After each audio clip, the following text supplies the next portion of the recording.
Wow! If it isn't the Traveler and Paimon! Oh, have you seen the article I wrote about you? Ha! You've got some nerve! You just used us to make some quick mora!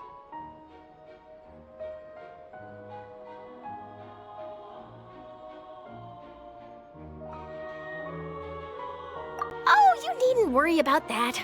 I heard that you were in Poisson some time back, so I sent you a letter to discuss just that. It appears you didn't receive it, though. It's all right, though. I've set aside the amount intended for you. I've even set the table with some food. Really? Oh, you're the best! You're almost a little too easy to win over, Paimon. If I were a journalist with ulterior motives, you'd be in trouble now, you know. Oh, Paimon knows you're not like that. Still, what brings you here all of a sudden? Were you looking for me? A friend of ours met you a while back, and when she mentioned it, we thought of coming to see you. Her name's Mona. Ah, so you know Miss Mona as well. She's a guest columnist for our paper. Really good one, too. She's so young and already such a brilliant astrologist. So she mentioned me? What did she say?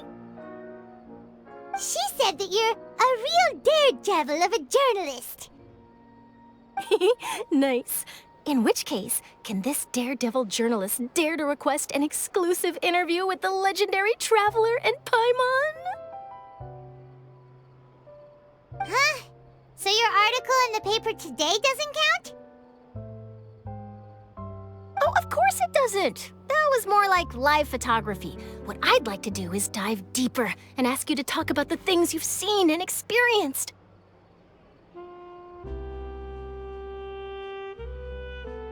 Yeah, are we even qualified enough? Why not? If I say you're worth an interview, then you're worth it. But not right now, of course. I'll need a few days to prepare. Oh, in that case, we'll just chat when you have the time then? Oh, so that's a yes? Ooh, splendid! I'll tell the editor-in-chief immediately. I'll have to apply for lighting, a venue, some props, and... Whew, so much to get done now. Talk to you later. Wait, Charlotte, Paimon's still got a question for you. And what's that?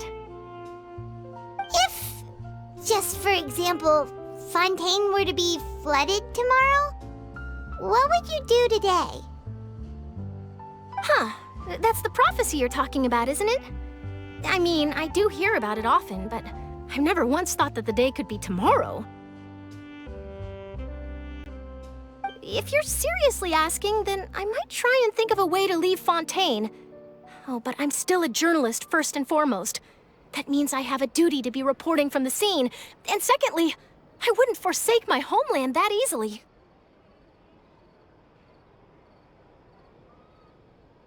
From what I've seen, most people don't know what they'd do should the worst come to pass. In truth, it might be better just to behave like normal rather than worry over such an end. So in all likelihood, I'd probably still be prepping at the office for that interview of ours. I know what you're thinking. That sounds a bit sad, but I've always believed that it's best to do what you enjoy. Just think about it. If this nation really were to be suddenly destroyed tomorrow, but I still successfully finish an exclusive interview with a truly unique person, then the story I would wind up writing would truly be timeless. And then do you know what I'd do? Well, I'd write that story, send it for printing, and use messenger pigeons to get copies out to the various nations as soon as possible. I'm not a dreamer, nor am I a workaholic, but I do love my job, and I'd be proud of leaving such an article behind. I guess you could say that I was born to be a journalist. But anyway, that's my answer. And on that note, I'll get back to my preparations. That's so nice. All of a sudden, Paimon actually kinda envies her. Anyway, let's go and take a look at the sea, shall we?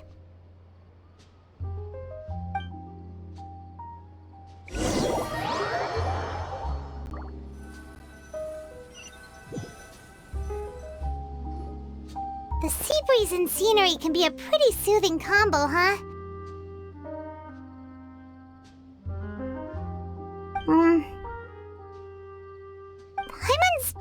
thinking. If it wasn't Fontaine, but all of Tevat that would be destroyed tomorrow, where would we go and what would we do? No, Paimon should ask, if you could choose, what would you like to do?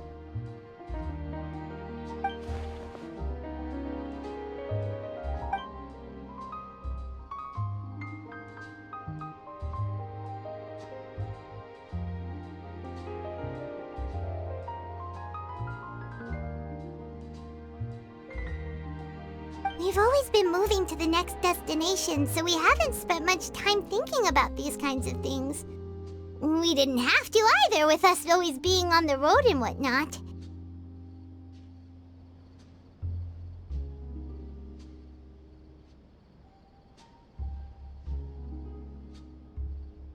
You mean, still traveling?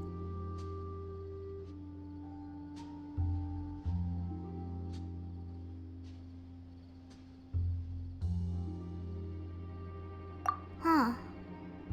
Wait, isn't that what we've always been doing?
Feels like you'll grow mold if you stay here long enough. But it's still better than the Fortress of Meropide, that's for sure. It's not only damp there, but salty too. Ah, so the two of you are still here. Wonderful. Oh, you're from the Palais Mermonia, aren't you? Yes, I'm Isadora. Monsieur Nervillat sent me to look for you two before. I heard that afterward you went to the Fortress of Meropide.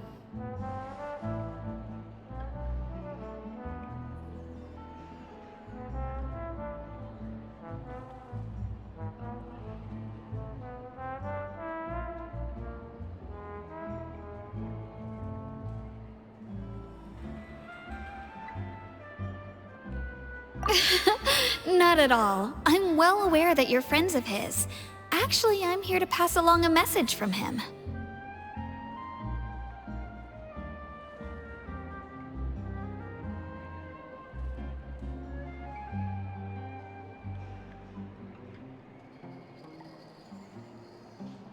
Yes, inside the Opera House.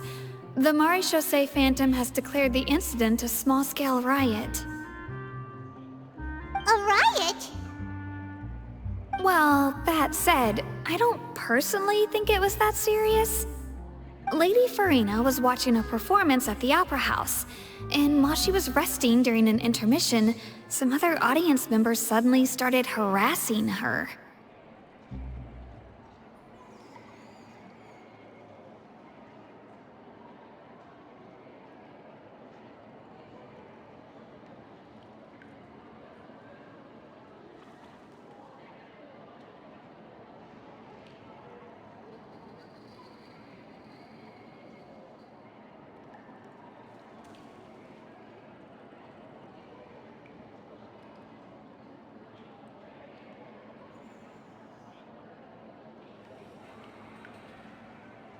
Loudly accusing her of doing nothing about the prophecy crisis. And before she could respond, others started to join in. The crowd continued to grow, and protests against the Hydro Archon started to break out. So people have started to put the blame on Farina. Guess they finally found an outlet for the pressure they've been under due to the prophecy.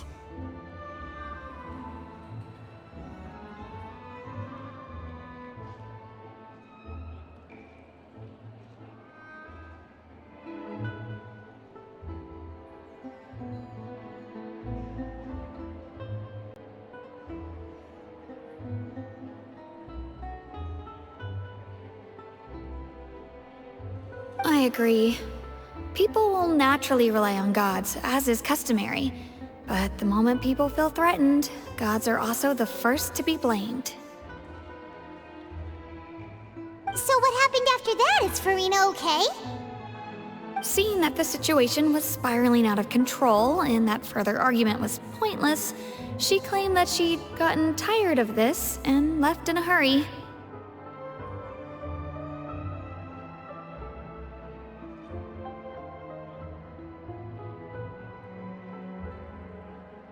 The Marechaussee Phantom had their hands full maintaining order and did not catch where Lady Farina had gone.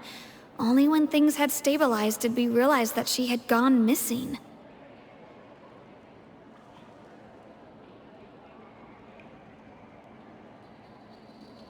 So, you mean she's still missing? That's right. The Marechaussee has dispatched many people to search for her, but we don't have any leads yet. That said, I don't think there's much to worry about. She is a god, after all. Even if she were to fall into the hands of rioters, what could ordinary people do to her? Good. Monsieur Nervillet sent me to tell you about the situation, but he didn't say anything else. Don't worry, this is more than enough to go on. Thanks for keeping us informed. Ah, is that so? Well, all right then. In that case, you two take care. I'll be heading back to the Palais now.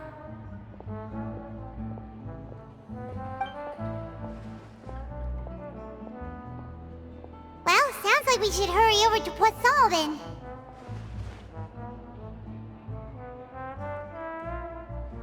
If we know Farina, she won't try to fix things in this situation. Instead, she'll look for a place to wait out the heat. And, as we also know, she may be loud and dramatic, but she doesn't have a heart of stone. When Nervillet was talking to her in the Palais Mermonia, and she heard about Poisson, she couldn't hide her sadness and remorse. It would be hard for her to ignore being accused by the public today.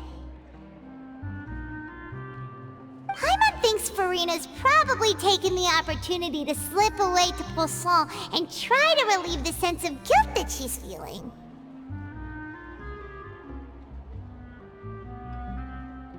Huh. Well, what do you think? Paimon knows the answer, of course, but Paimon can do the analysis to back it up, too. Cool, huh?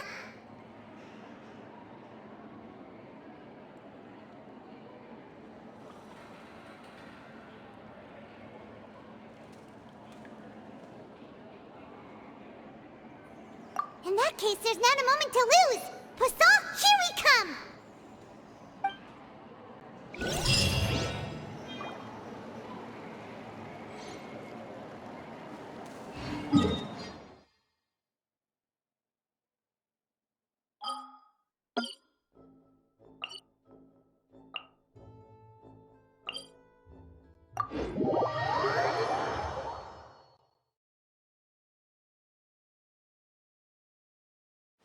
This place looks deserted.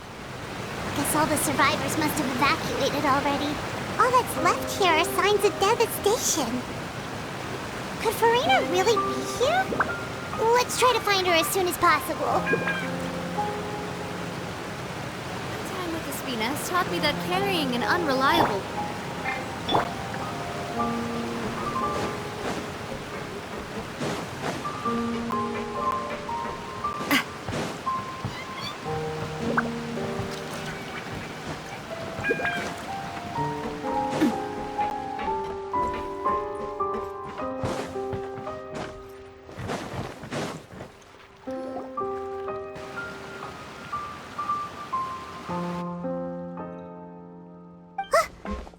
Farina, right over there. She really is here all on her own.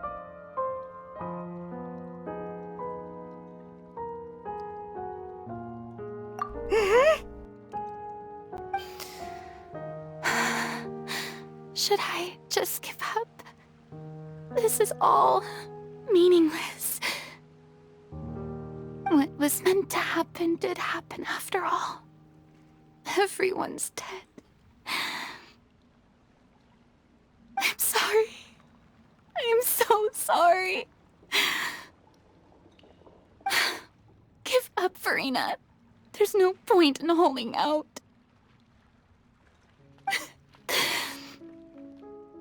I'm sorry. But what can I even do other than to repeat meaningless apologies over and over?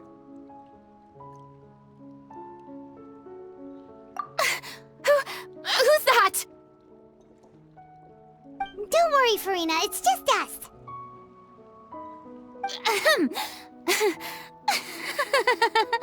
So it is you, blonde traveler from another land. Why, I almost thought you were someone from that mob of my ignorant subjects. Come to kneel and beg for my forgiveness. Farina, you were crying just now, weren't you? The tear stains on your face are obvious. What do you mean, tear stains?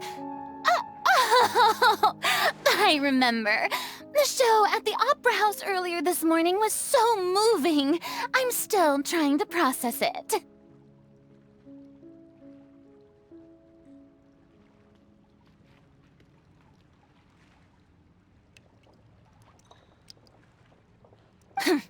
Who did that uncivilized rabble think they were? Disturbing my enjoyment of the arts!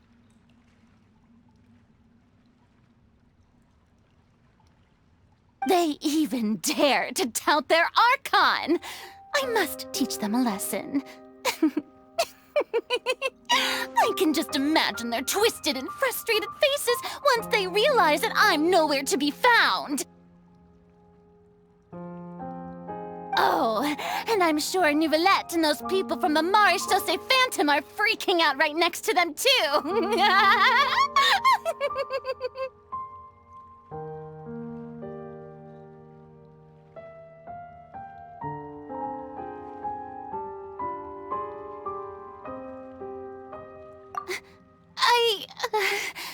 Of course not!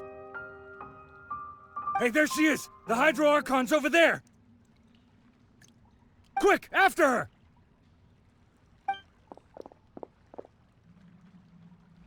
Farina, those people seem to be after you. They are... They're just some rabid fans who want to cut the line because they haven't been able to meet me in person, aren't they?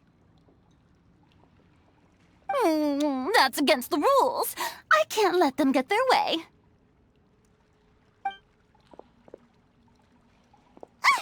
Farina just ran off! Quick, we have to catch up with her!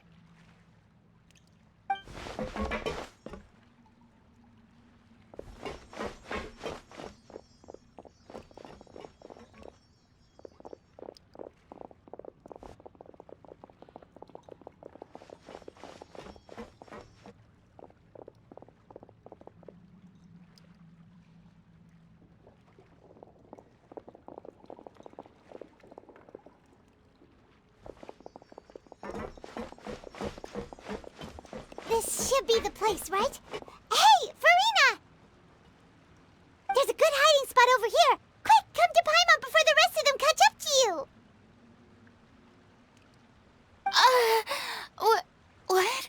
What is this place? Hurry, they're almost here. Fine. I suppose haste is warranted. Lead the way.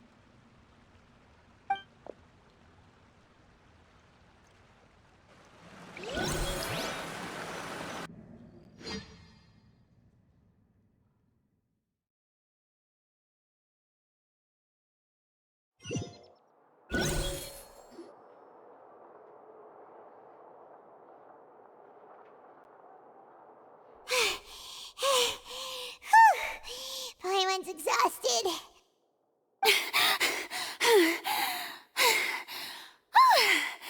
I'm so tired. I totally thought they had caught me. No, I mean, I merely gave in to the sheer enthusiasm they displayed.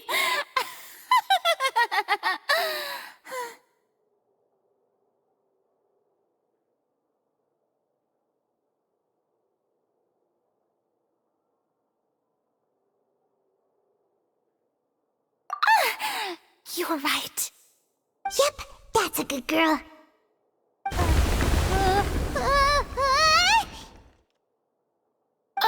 What's happening? The ground's shaking. Is it an earthquake?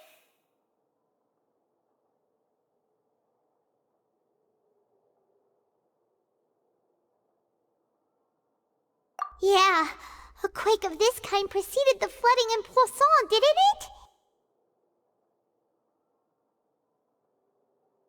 It can't be. It's happening again. Well, there's no need to worry too much about that. Neverlette's made some emergency plans, so the evacuation should go a lot smoother this time.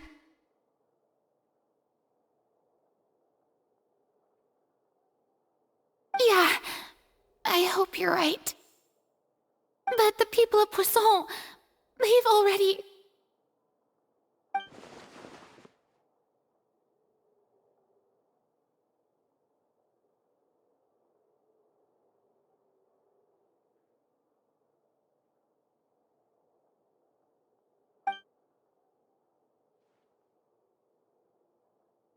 It's true.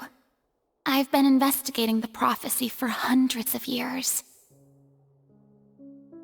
I once had informants all over Tevat, searching for clues and feeding information back to me.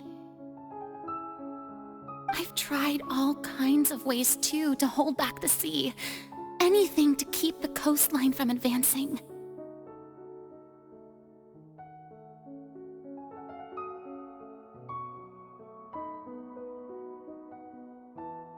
But all my efforts proved to be futile in the end.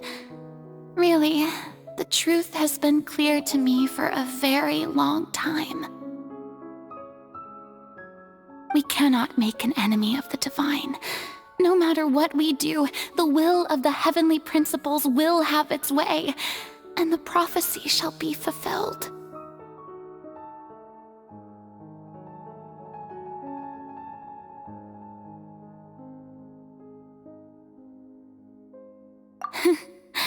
Give up. I do love the sound of that phrase. It would mean finally coming to terms with fate, but also for me to finally be free.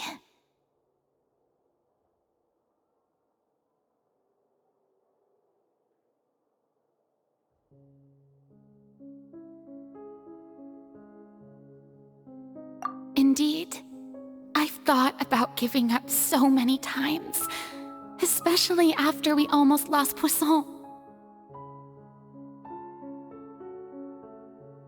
Fate is really unreasonable, isn't it? It has no heart and obeys no rules. The prophecy has only just started to come true, and so many people have already lost their lives.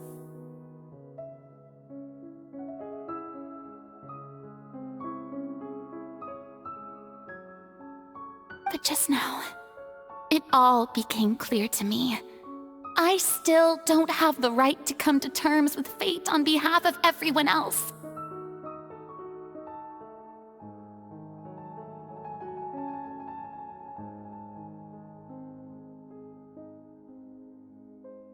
As long as the final moment hasn't come, it's still not too late. Don't worry. I will keep hope alive for everyone until the very end. Well, that's enough for now. I got the impulse to play the stricken maiden, but honestly, considering my rank and station, that wasn't a good fit at all.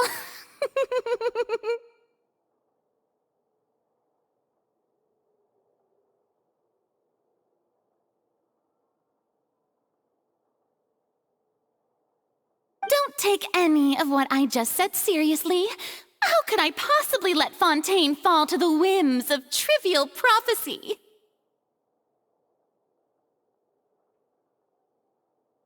Come on! Paimon could have sworn you were actually being honest just now.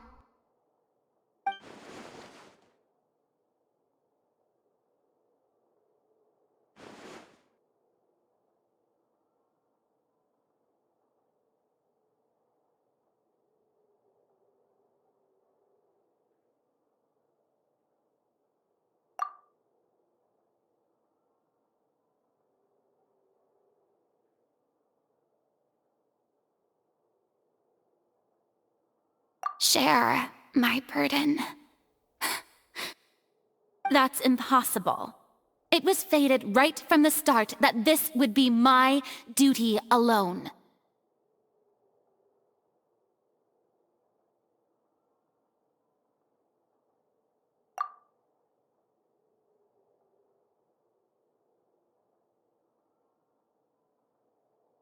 A witness. Yes, I've heard that you came to Tevat from beyond the stars, yes. In other words, you never belonged here.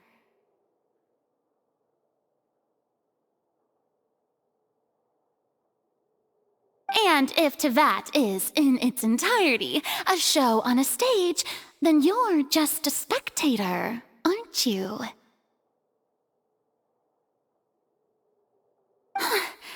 If that's the case...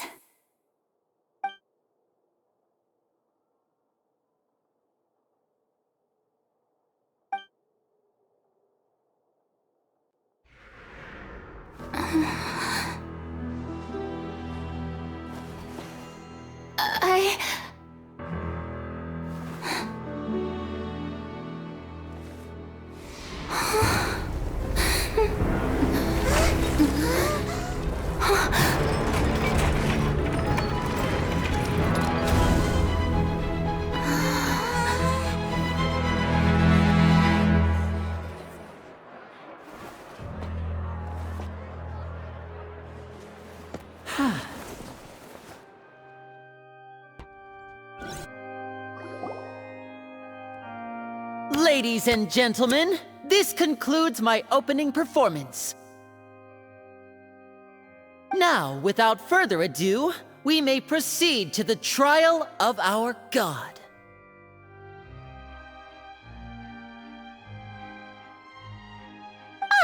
So, this is what it is.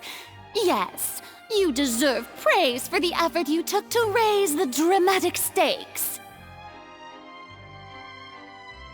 Do not forget, however, that I am Focalor, the god of justice, the embodiment of justice itself. Does it not strike you as even the least bit absurd to bring the very concept of justice to trial?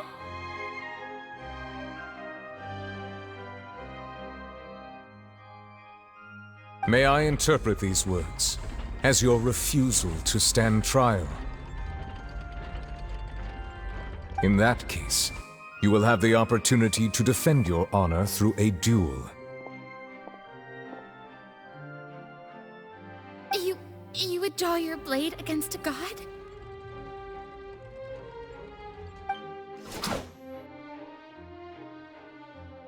I see. It seems like you have made up your mind.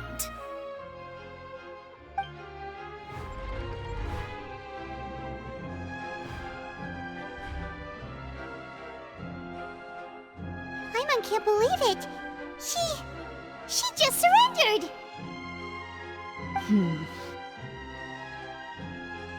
What the heck is going on? Did I just see an Archon surrender to a human?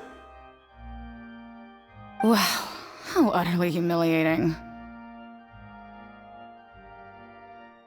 Lady Farina, what is the meaning of this? Shh! It would seem that there has been a misunderstanding. To be clear, the raising of both hands is not always an indication of surrender.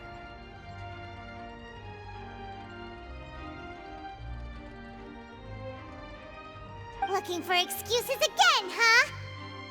I raised my hands just now to indicate my acceptance of the trial. No duel shall be necessary.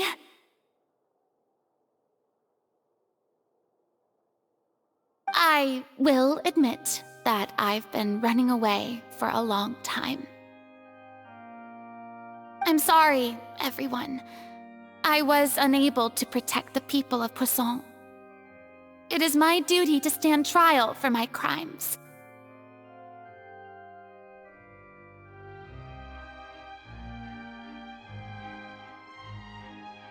You are not the only ones to be disappointed in me. I, too, am exceedingly disappointed in myself. But now, it is time for the Hydro Archon to show you her courage and resolve.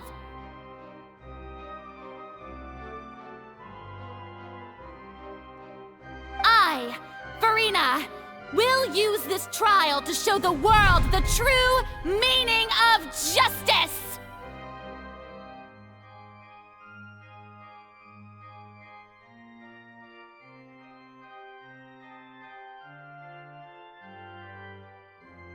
This time, I will protect you.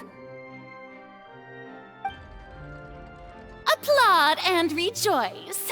One of the most outrageous and fantastical arcs known to the opera epiclese is now unfolding before your eyes.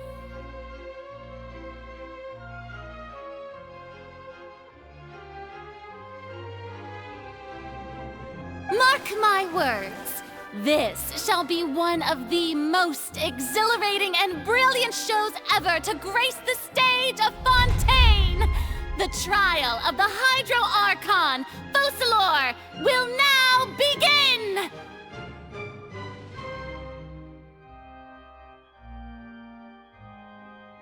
Woohoo! Oh, now we're making history!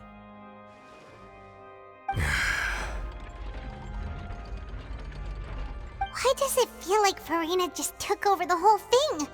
Like, come on! Didn't she just get forced to stand trial for her crimes?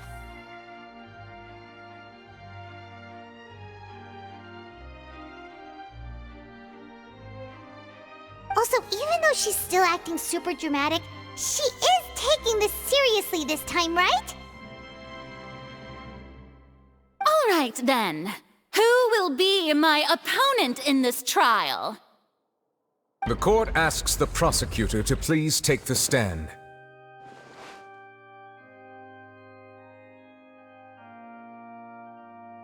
Is that so? Very well. Then please speak, witness of Tivat, my accuser and fated opponent.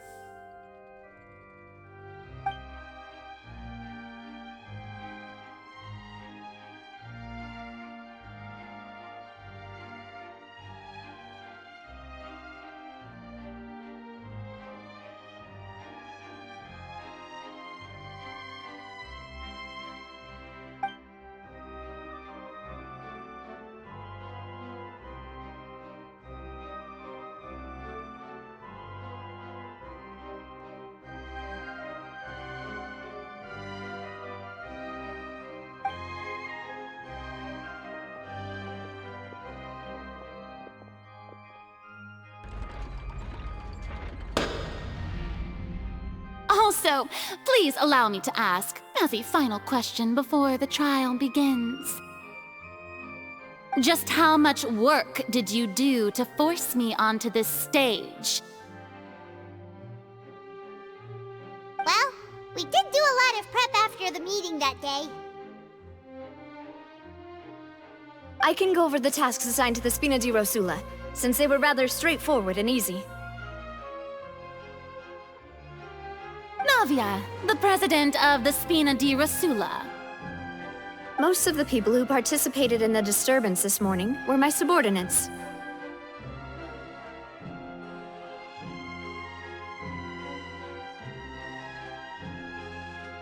They changed into plain clothes and came to the Opera House as regular audience members. waiting for the perfect opportunity to incite insurrection against you. The people's resentment against their Archon has been building as more and more of the prophecy is fulfilled. A spark was all we needed to turn smoldering anger into a flame.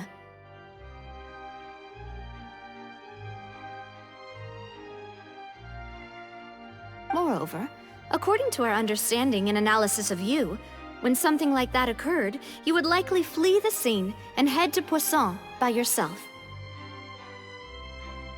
So, we arranged for a second group to lie in wait there.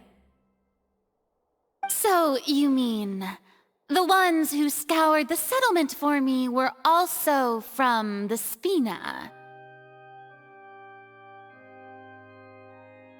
And their goal was to force you to step into the giant magic box so you may personally participate in the greatest magic performance in all of Fontainian history.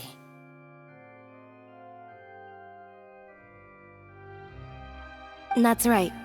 That house was a magic box, rather than someone's residence. As the super ultimate version of the setup that I used when I first performed at the Opera Epiclese, the volume of the box was increased by a whole order of magnitude, and the distance it traversed was the entire gap between Poisson and Aranias. Its cargo, of course,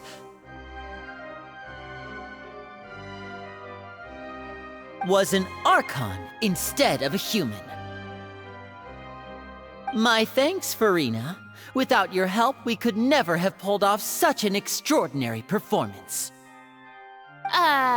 You're welcome?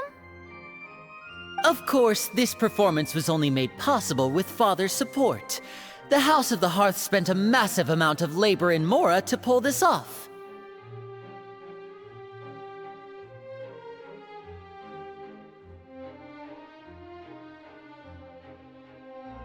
We had to select a location, construct the giant magic box, dig a tunnel, and open up a path through the water.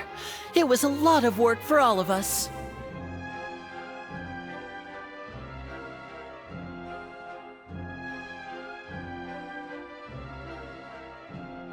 So, in other words, the earthquake that we felt within the giant magic box was just a normal tremor from the transportation of the whole house? That's right. It wasn't a sign of another disaster to come.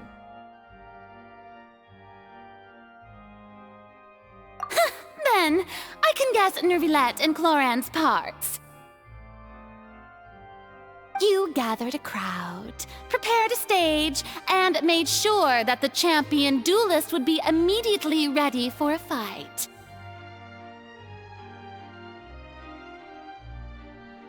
Also that as soon as I appeared on the stage, the trial may commence without a hitch. Am I right? Yes, that is correct. Well, Clorand, I must commend you for your courage. Only the most outstanding champion duelist in all of Fontaine would accept a duel with an Archon without flinching. Thank you. As for you, Traveler, I suppose your role was to keep me distracted with conversation once you found me in Poisson. You'd make sure that I didn't notice anything amiss before revealing yourself as my prosecutor once we'd arrived onto the stage.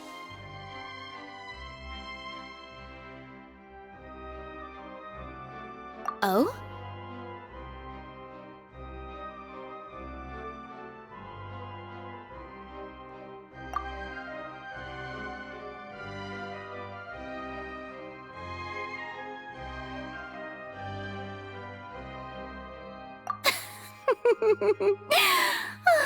Is that so? Then I suppose I must have missed my final chance.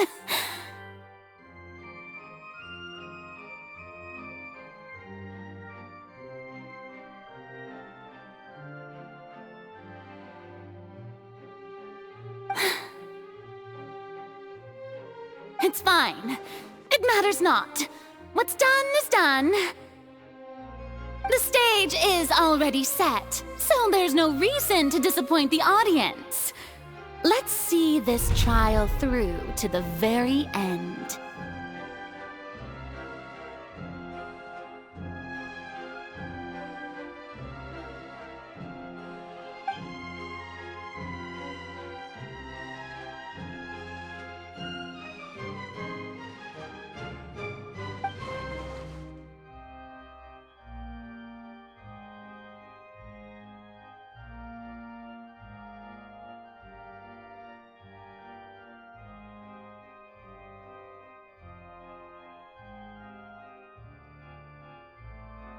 Madam Prosecutor, please allow me to pass this along. This is a document that Miss Charlotte applied for and received permission to share with you during the trial. According to her, it should speed up the proceedings. Huh? Charlotte wanted to give us something? Oh, so she's here too! Hey, Charlotte! Oh, let Paimon see. Isn't this the exclusive interview that she did with us before? So she's already finished it, huh? Wait, then that means this document is a perfect timeline of everything that's happened ever since we stepped foot in Fontaine!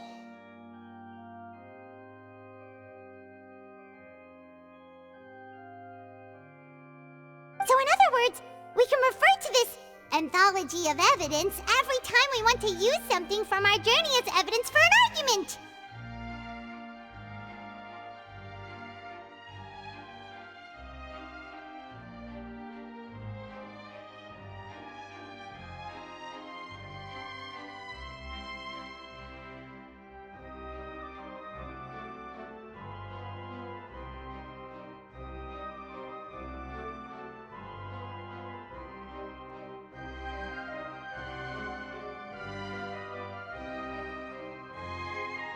Let's quickly confirm the information in it. Just think of it as a refresher, alright? You defeated the Hydro Archon in the very first duels you took part in at the Opera House. That's one for the history books, all right. I didn't think that you'd wind up getting to the bottom of the case I'd been following all this time. I guess you could also see this as a happy coincidence. This is the first time Monsieur Neuvillette had a difference of opinion with the Oratrice. Even the Hydro Archon can't figure it out. You defeated the Hydro Archon in the very first duels you took part in at the Opera House.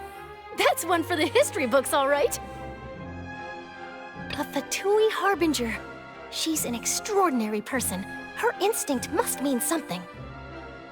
The fortress of Meripede was almost destroyed in a single day. That I didn't witness that scene personally will always be a source of professional regret, I think.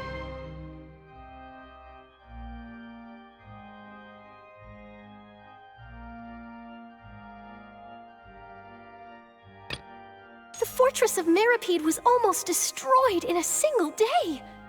That I didn't witness that scene personally will always be a source of professional regret, I think.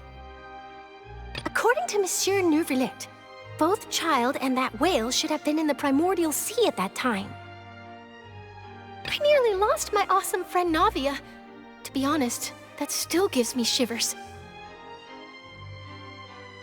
The words of someone as extraordinary as a witch can probably only be truly understood when something surreal happens to you.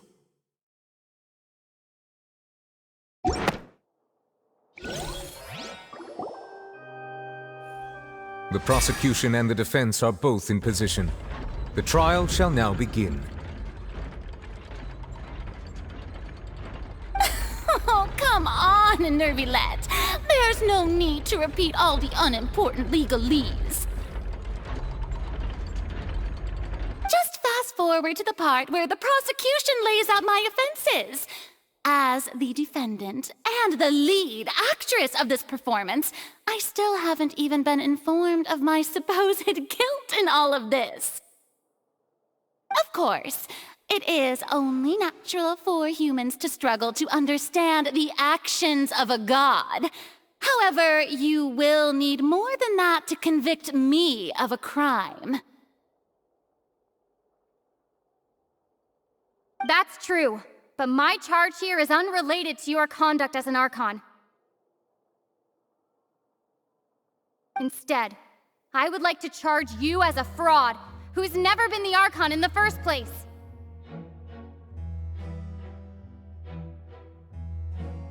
Wait, what was that? Lady Farina's a fraud?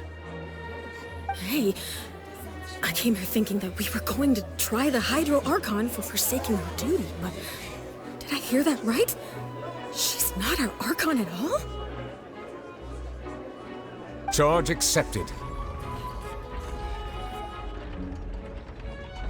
Lady Farina, do you plead guilty to the charge?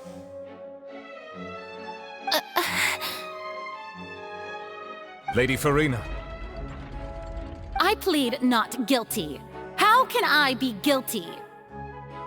There is no way that I, Focalor, otherwise known as Farina de Fontaine, a member of the Seven and the Regina of all waters, kindreds, peoples, and laws of Fontaine, could be anything other than your true Archon. Yeah. Even though Lady Farina can be rather eccentric, isn't it going too far to doubt her very identity?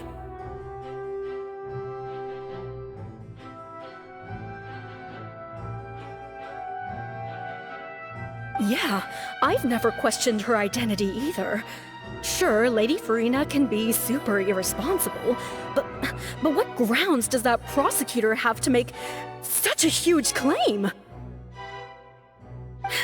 I have cause to believe that common sense will prevail in this case. Many of the members of the audience have known me as the Hydro Archon ever since they were born. There would be no fooling their memory.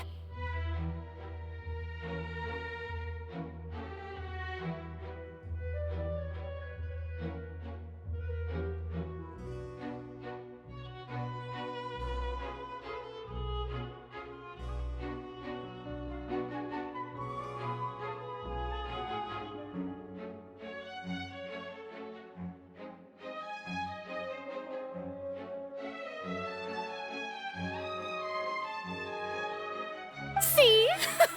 Even the Oratrice has decided to show me its favor. Are you sure you want to commit to a charge that will never be upheld?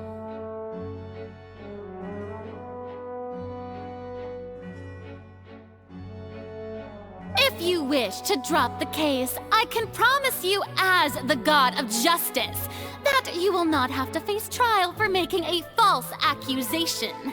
We will treat everything that's happened as a dramatic spectacle and move on with our lives. What do you say to that? An argument with near impossible odds, huh? We have to not only refute Farina's claims, but also overturn the long-held beliefs of the people.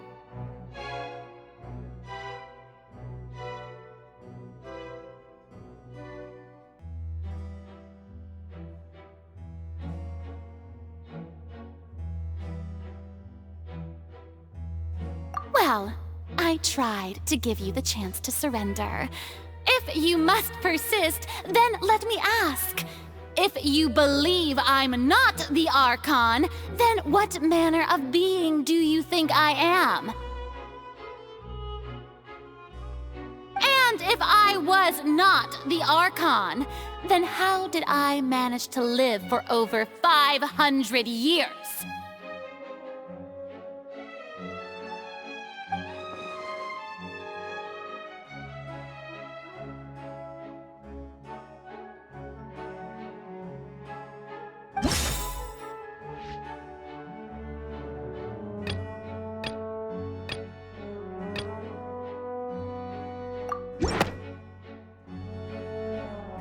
First of all, you may be a member of another long-lived race, which would allow you to naturally possess an extended lifespan.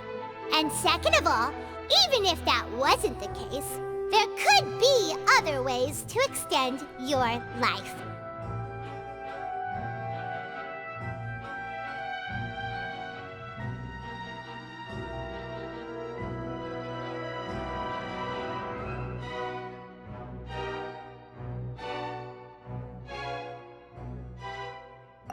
Who gave you that idea?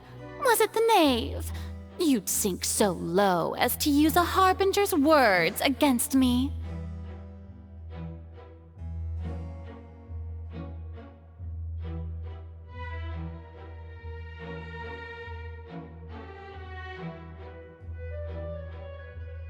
A curse?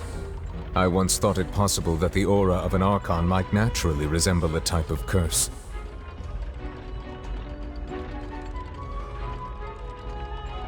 But in light of this claim, perhaps what I sensed was not your divinity, but a curse after all.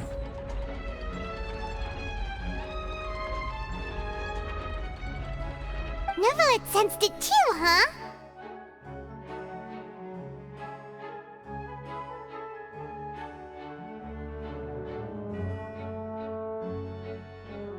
Lady Farina is actually a human?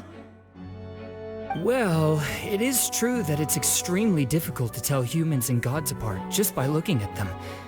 It's not impossible.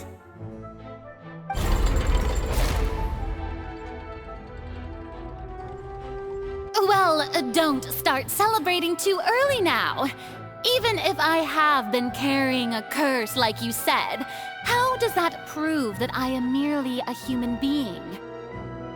Besides, everyone knows that the main difference between a human and a god is the possession of authority. Gods can do what humans cannot. That's why they're worshipped as gods. For centuries, manifestations of my authority have served the nation of Fontaine. One need only to turn their eyes towards the Oratrice Mécanique d'Analyse Cardinal in this very opera house, or consider the indemnitium that is used in every aspect of life.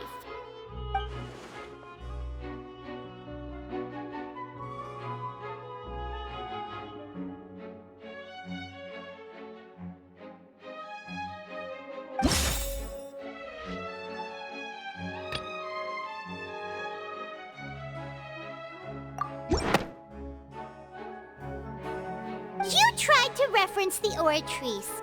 But weren't you as confused as all the rest of us when the Oratrice declared Child to be guilty without any proof? Otherwise, you should have come up with a good explanation for that by now. Didn't I make myself clear at the time? The decisions of the gods are naturally difficult for humans to comprehend.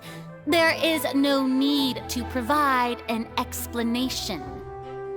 Lady Farina, I believe a reminder of your current circumstances is in order. While the court is in session, the principles of justice and the law must come before all else. While you are an Archon, you are also first and foremost the defendant in this trial. You will prove yourself unable to defend against the prosecution's charges if you continue to withhold vital information against the rules of the court. I never thought you'd use that kind of rhetoric against me. That was no trick of rhetoric, Lady Farina. I've merely reiterated the rules of the court. Rules that all should respect and follow. So, you neither knew why Child was declared guilty, nor did you understand the structure and operations of the Oratrice. Instead of having been created by you, the manifestations of authority you mentioned have been made by the real Hydro Archon, haven't they?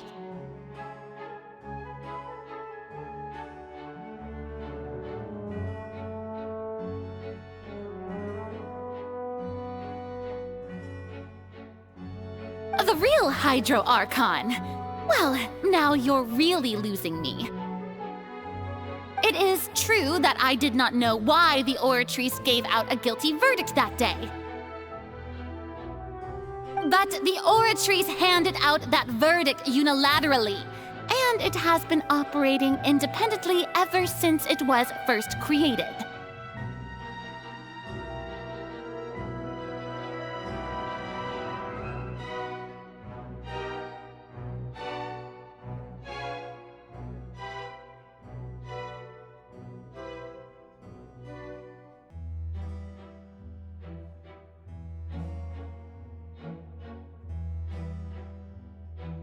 You can't argue that just because a divine creation is flawed, that the god behind it must also be no god at all.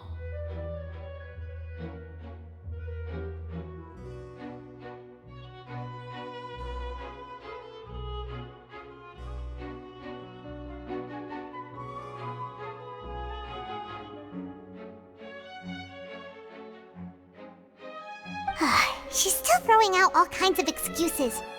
Seems like she's confident that we won't be able to produce proof that she has no power over the Oratrice.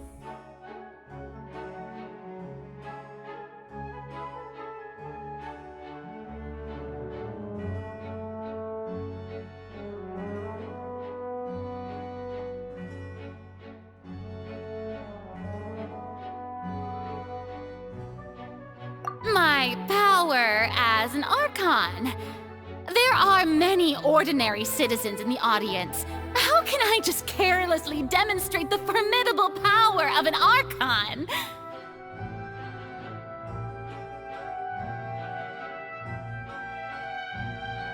If that poses a concern, I'm prepared to extend my protection to the audience.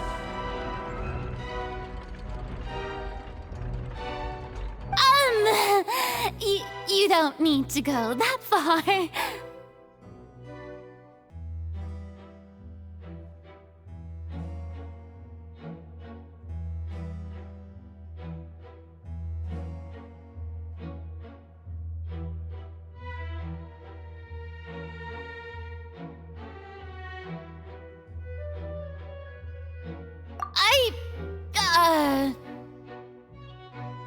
Aren't you the Hydro Archon?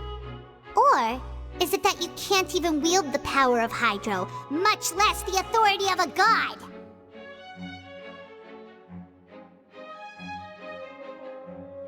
Indemnitium! Yes! It's all because of Indemnitium! All Archons derive their power from the faith of the people, and I've converted the people's faith in justice into Indemnitium! Thus did I give up all of my divine power to provide everyone with energy for their daily lives. Have you ever seen a more magnanimous god?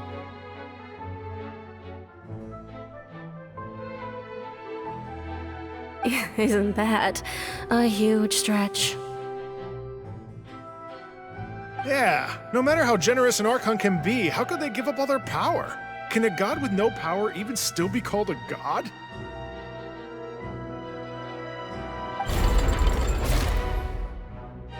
It seems like nobody's buying Furina's excuse.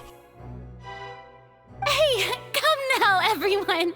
Please don't stare at me as if I was a liar! I'm still the same Furina you knew, right? The one that you loved!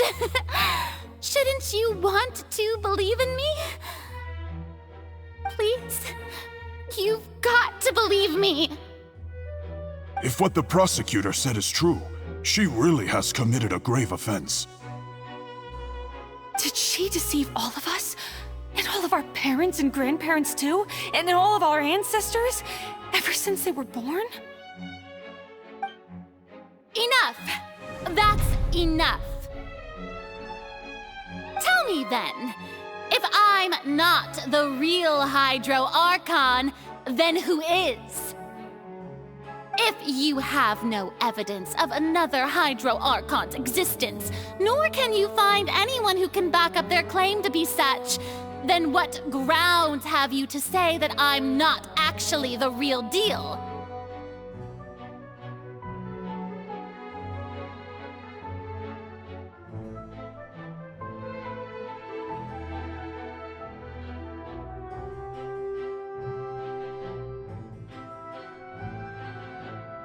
Wow, she came up with yet another argument. How can we refute her now? Seems like she really doesn't want to give up.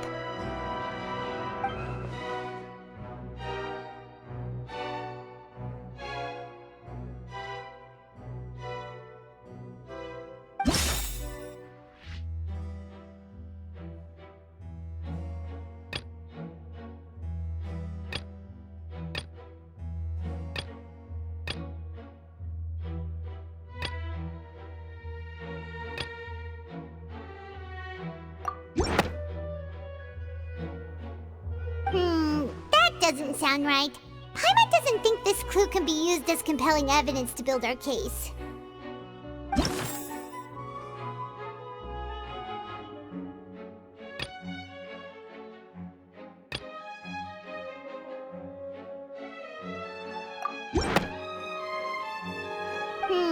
That doesn't sound...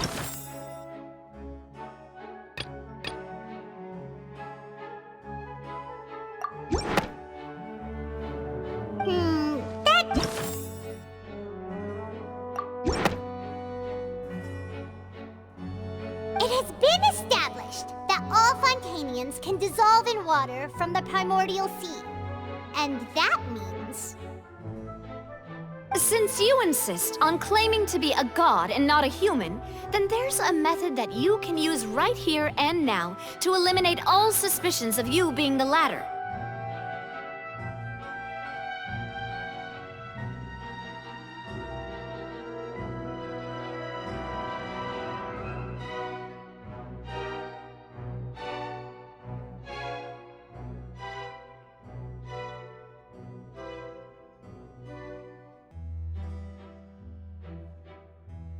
Miss Navia, please apply to serve as a temporary attorney for the prosecution before addressing the court.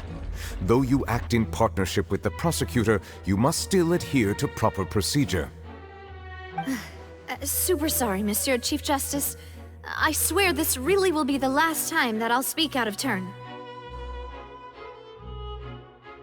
Now, I've brought some seawater from Poisson. As everyone knows, a massive flood struck the area not long ago, taking many lives, including those of some of my closest friends.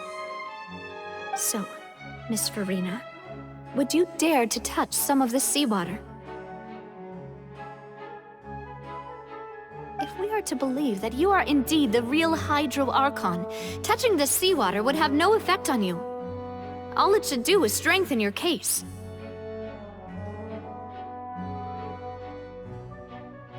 But if you don't dare to touch it, then we would have basically proved the reverse. Oh, and I must remind you that after the disaster at Poisson, nobody wants to see any more people dissolve.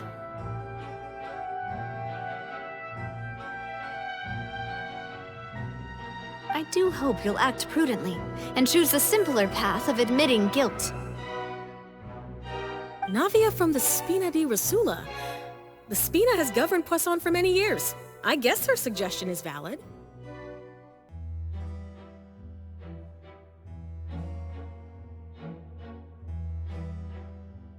If Lady Farina is indeed just a human, she's probably Fontainian like all the rest of us. Would she really dare to try?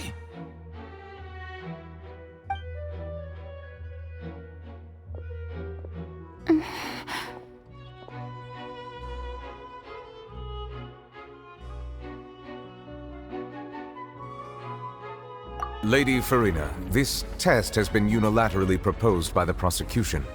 As it falls outside the realm of standard court proceedings, you possess the right to decline participation.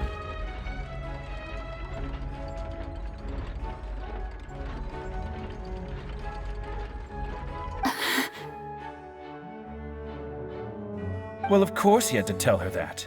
But refusing to participate is basically the same as a confession of guilt. She's just staring at the water without saying a single word. It really does seem like she's quite terrified of it. That could only mean...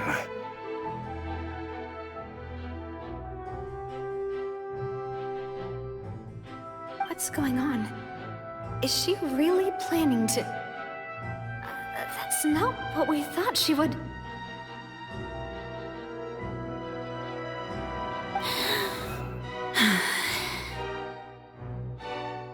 Due to the inherent risk of the test, Lady Farina, you may...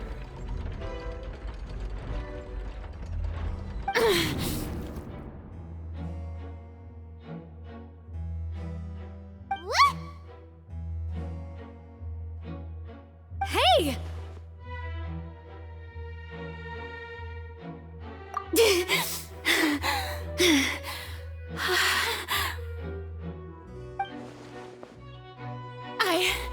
I'm fine! Look!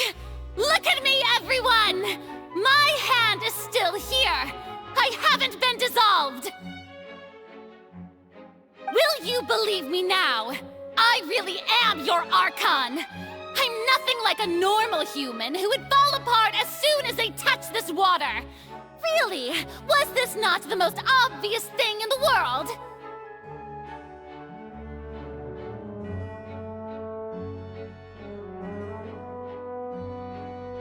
Miss Siegewing? If you are present, Miss Siegewing, please come forward and attend to the defendant. Siegewing? Don't be nervous. It'll just take a few seconds. Let me see.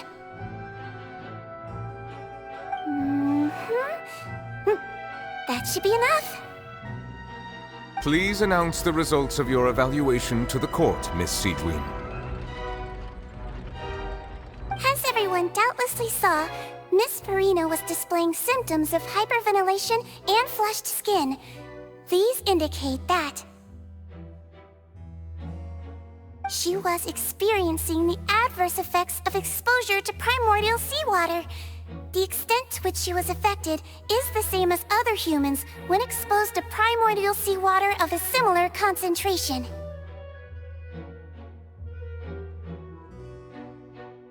Thank you, Miss Siegewing. Lady Farina, you may return to the defendant's stand. Oh wait, what did she just say? I didn't get dissolved! Shouldn't that be enough to prove my innocence? Well, considering your tendency to run from your problems, we did originally prepare a direct sample of the seawater around Poisson.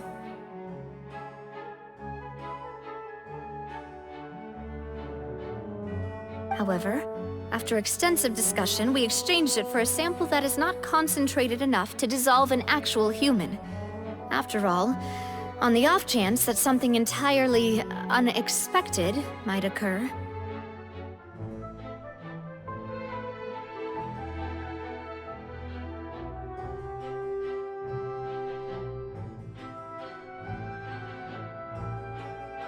We don't want anyone else to lose their life to the sea.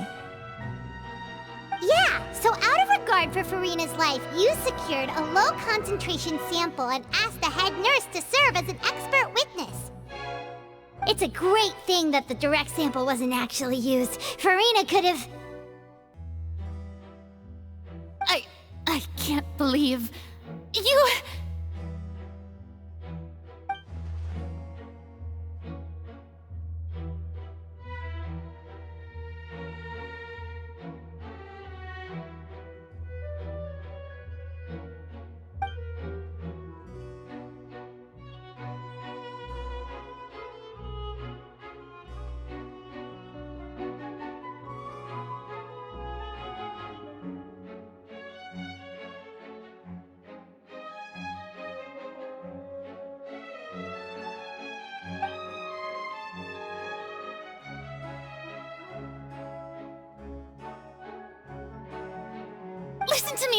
Listen to me, everyone! Please don't give me such cold and disdainful looks!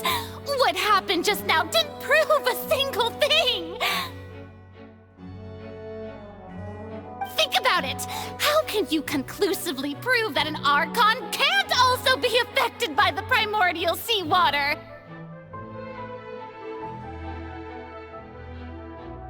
Also, if I was really just a human, why would I dare to just put my hand in that kind of water?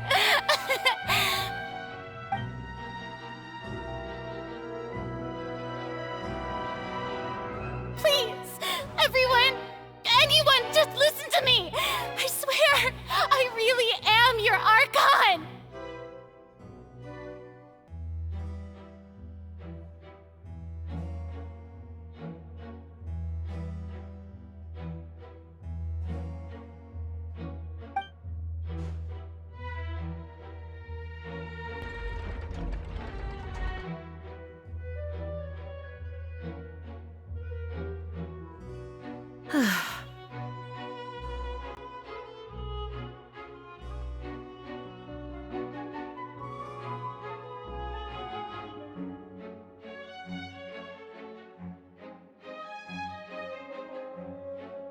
I don't think anything she says at this point will sway anyone. The odds are just too stacked against her now.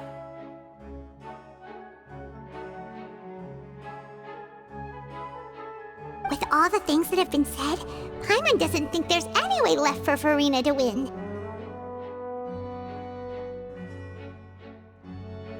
I believe the time for arguments and presentation of evidence has come to an end. If there are no objections, we will move on to the final judgment.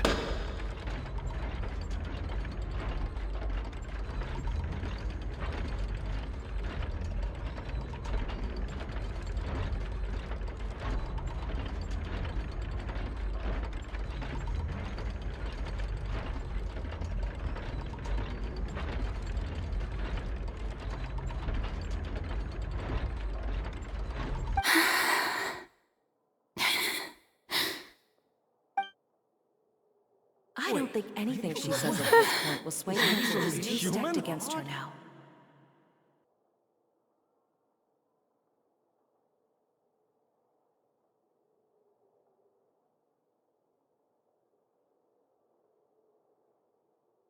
In my capacity as Chief Justice, I shall now render judgment on Furina's misrepresentation of herself as the Archon of Fontaine.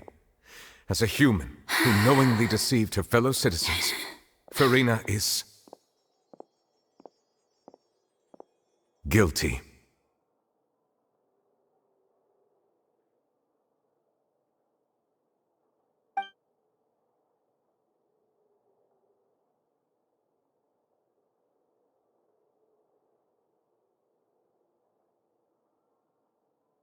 We shall now turn to the Oratrice Mécanique d'Analyse Cardinale to render the final verdict on the charges.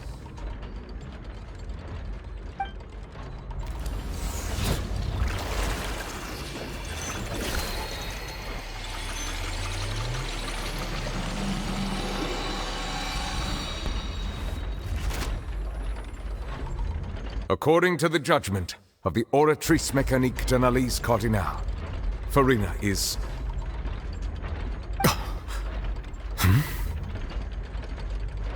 Well, what's wrong? What's the Oratrice's verdict?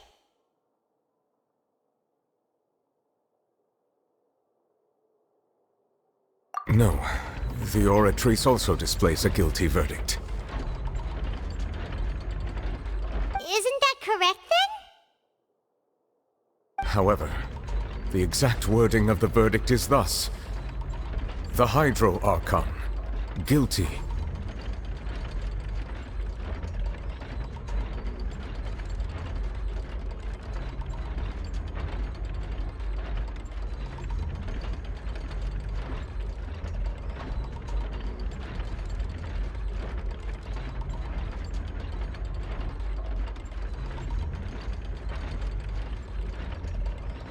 To be punished via the death sentence.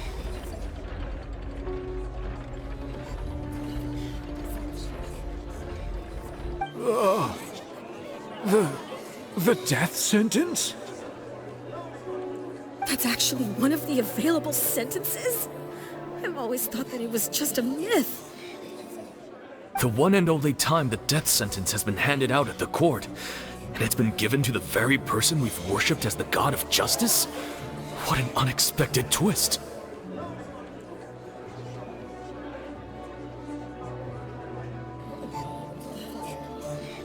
Furina's been sentenced to death by the Oratrice? We just wanted to use the trial to show her the seriousness of things so she'd tell us the truth. How did things escalate this quickly? This outcome is indeed quite strange. According to Fontaine's current definitions of justice, as well as its recommendations for criminal sentences, is this sentence really appropriate for the crimes that have been committed? Yeah! Even Fauché wasn't sentenced to death by the Oratrice. You know, the real evil mastermind behind the serial disappearances case.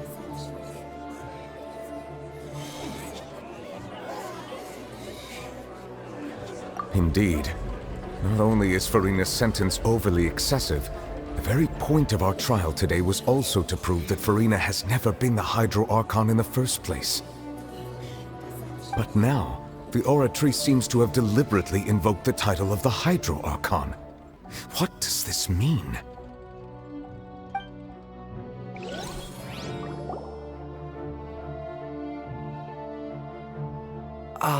Excuse me, if I may interrupt.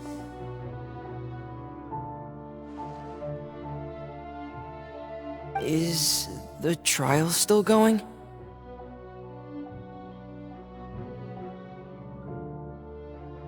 Fremine! Huh, you finally made it. I assume this means you've completed your mission?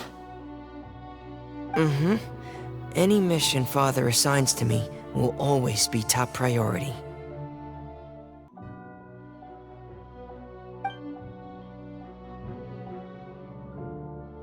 Is that the first prophecy slate?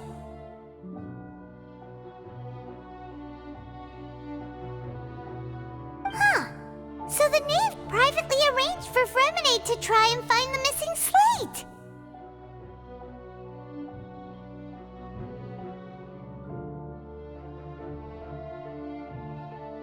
I looked everywhere and finally found it at the bottom of the sea. It took me a long time to get around some dangerous stretches of water. But has the trial already concluded? Then doesn't that mean I've come too late? Oh no. Father will be disappointed in me.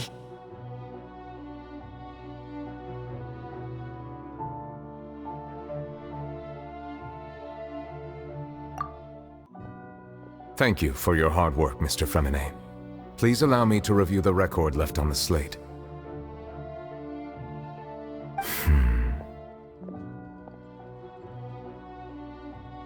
Traveler, I believe that you have already seen the other existing slates, and would like you to come here and confirm their contents.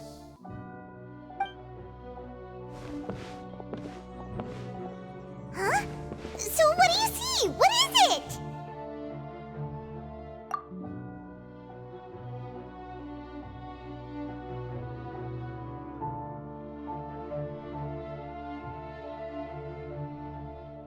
I believe I've now made sense of the Hydro Archon's crime. It has to do with Fontaine's lost history.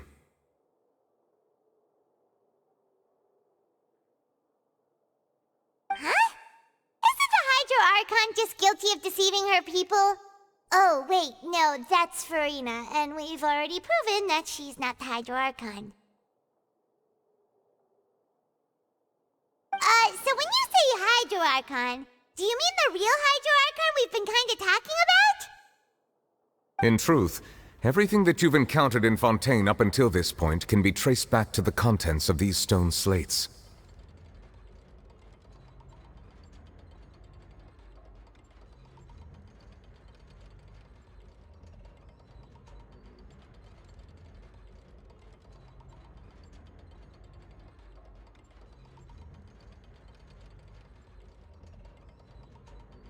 However, I'm uncertain as to how much sense they currently make to you.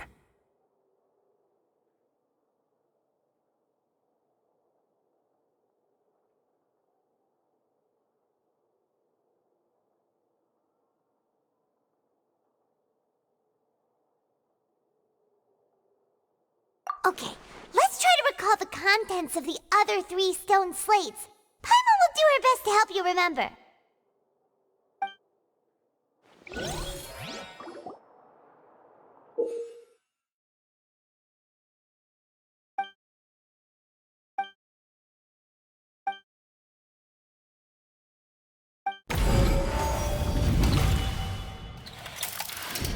The first stone slate describes what you just said. It seems to show the previous Hydro Archon using her divine power, and then the Oceanids turn into humans.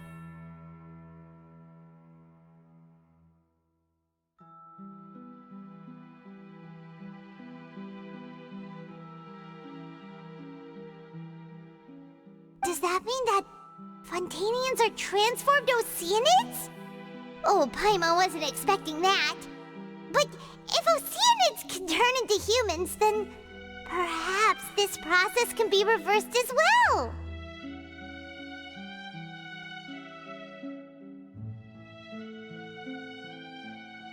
second stone slate shows Celestia floating in the sky, and the Hydro Archon and her people worshipping it together. But the heavens still brought judgment down upon them. This must be the point when the Hydro Archon and the Fontainians were branded with their original sin. Does this mean that the original sin and the Hydro Archon sin are the same thing? The third slate shows the Hydro Archon sinking into the sea surrounded by many people. That reminds Paimon, didn't we also watch that happen to someone else?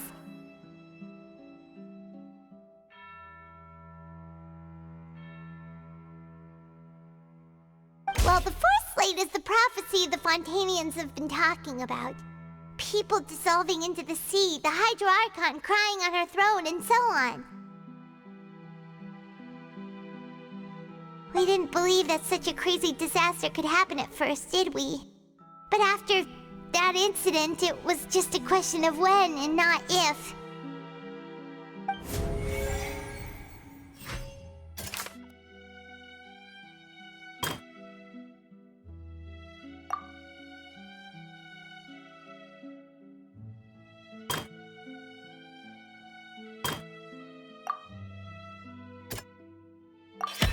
It's not as simple as falling into the sea. When Navia fell into the sea, her consciousness was subjected to judgment. The stone slates show the people gathered around the Hydro Archon in the sea.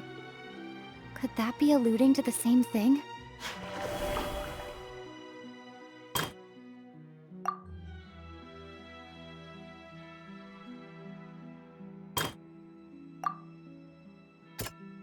That doesn't sound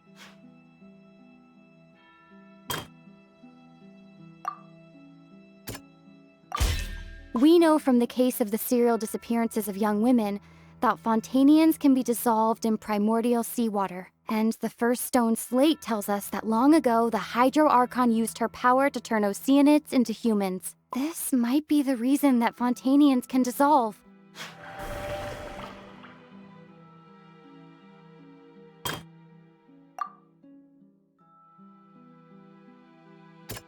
That doesn't sound quite right.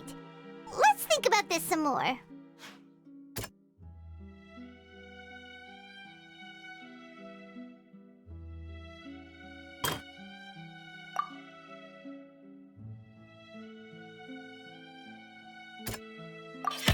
The prophecy from the stone slates found its way into society, but not many people believed it at first. The fortress of Meropide was nearly flooded with primordial seawater, which we know can cause Fontainians to dissolve.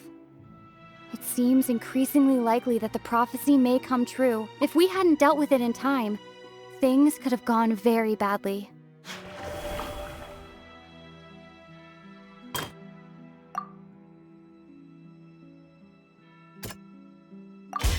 Perhaps what is about to take place has all happened before. The true sin of the Hydro Archon that Nervilette mentioned, and the original sin cast down on the people of Fontaine by Celestia, as recorded on the stone slates. They'll dissolve into the primordial sea but won't cease to exist. Their essence will flow in the seawater, converge, and take the form of an Oceanid. The Hydro Archon was sentenced to death in court, shocking everyone present. Perhaps this means that her sin was actually Fontaine's original sin. Navia fell into the water inside those ruins, and she nearly dissolved. She was surrounded by the people of Poisson in a court within her consciousness, and was forced to take part in a trial meant to make her stay. The eruption of the primordial sea at the fortress of Meropide was the surest sign that the prophecy was about to come to pass no matter what. The stone slate's contents can all be verified by recent events. If we combine what we know together, loads of truths should come to light.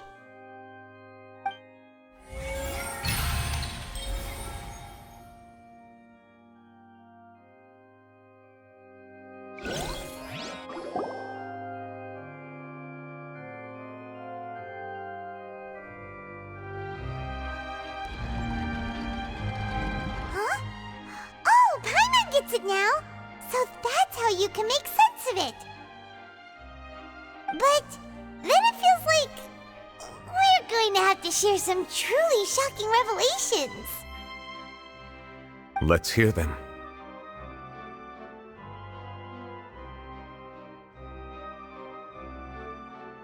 Incredible. Linny, did you hear that? We're not real humans. All Fontainians were originally created by the late previous Hydro Archon, with Oceanids as their basis. The evidence for that can be found in how only Fontainians could dissolve in primordial seawater, and how all the girls Vacher dissolved were also turned into Oceanids. Oh, and according to Navia, when she was about to get dissolved, she also saw everyone gathered around for a trial, all of them in the shape of Oceanids. Indeed.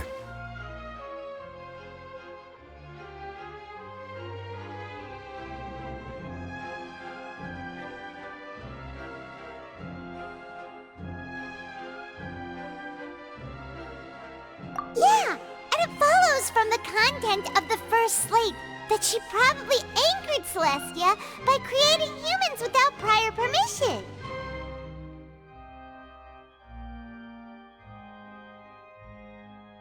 That could also explain why the Oratrice judged the Hydro Archon to be guilty. It's to account for that ancient sin.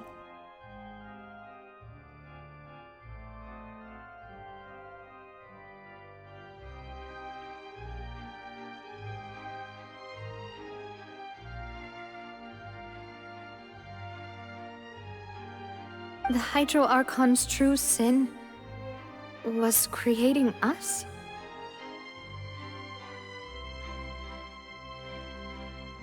And yet, after many hundreds of years, the Hydro Archon's creations have turned around to try to judge the Archon within the Opera Epiclese. The twists of history are often the most unexpected of all.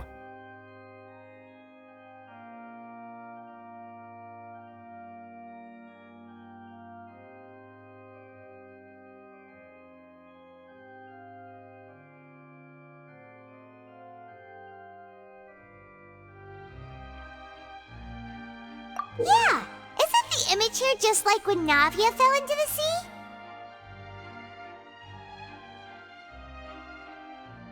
So wouldn't it be trying to show the image of the Hydro Archon also falling into the sea once the prophecy has been fulfilled in the fourth slate?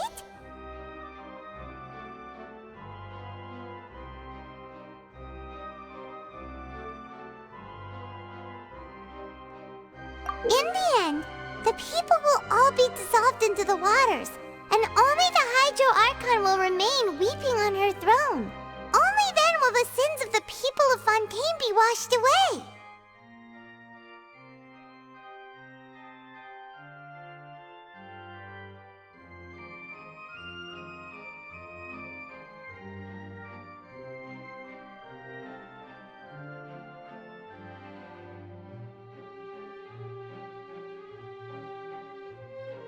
Did Paimon get all that right?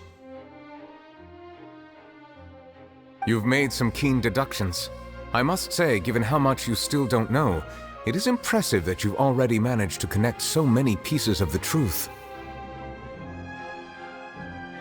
However, while you were able to decode all the information on the slates, they've also been etched with an additional layer of hidden information using a different power source.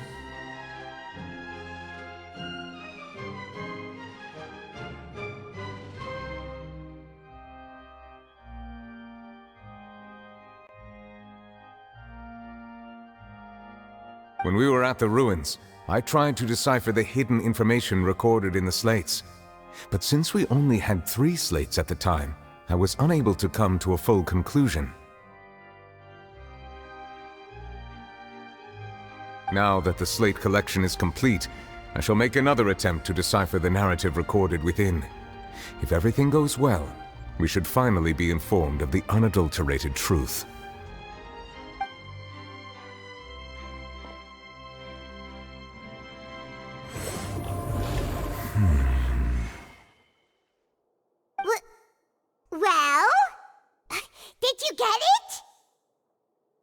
I believe I should share this truth not only with you, but with all the people of Fontaine as well. I will try to briefly summarize it for you. Your hypotheses regarding the origin of Fontainians and the sin of the Hydro Archon were both correct. In the Fontaine of old, the previous Hydro Archon sensed the yearning of her Oceanid familiars for life on land.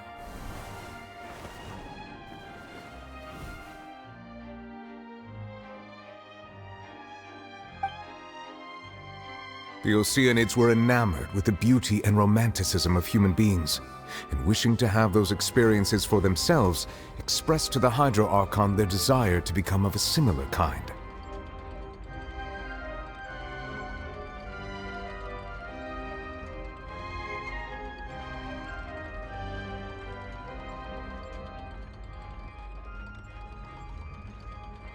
However, even though water as an element is intricately linked with the power of life, the Hydro Archon, as one of the seven, did not possess the authority to create a new form of human life.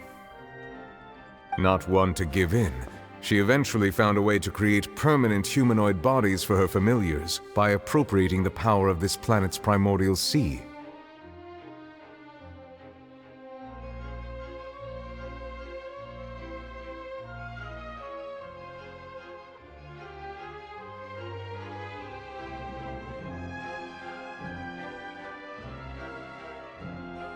She poured primordial seawater into the Oceanid's blood vessels, creating humanoid mimics in the process.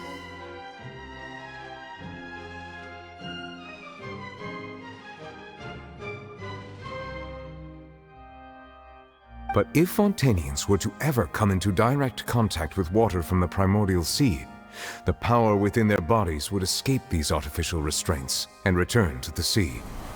As a result, their forms would collapse, and they would be reverted to their original forms as Oceanids.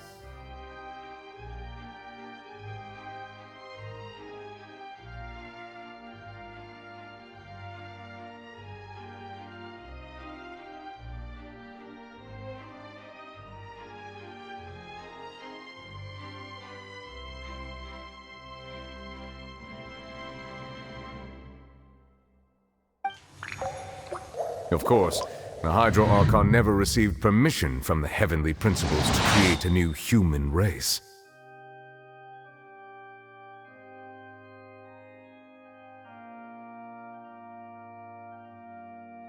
And thus, the Hydro Archon and all of her creations came to shoulder the original sin of appropriating the power of the primordial sea. That is the true history of how the people of Fontaine first came into being.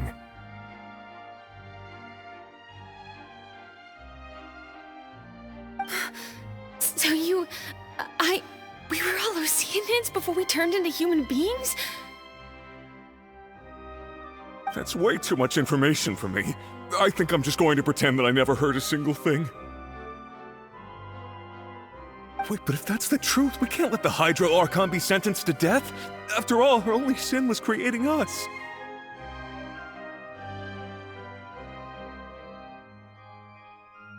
This really might be too much information for your regular Fontainian, but it does answer a lot of our questions. Alas, your hypothesis regarding the third and fourth stone slates was inaccurate. The slates' respective positions are, in fact, correct.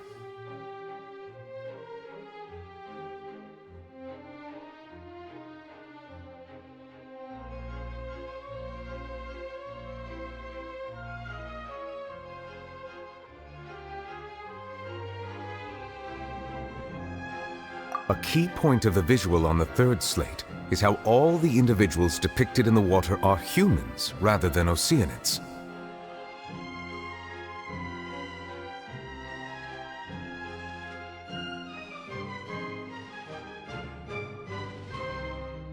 They have not been dissolved, which implies that the water depicted in this slate is not water from the primordial sea.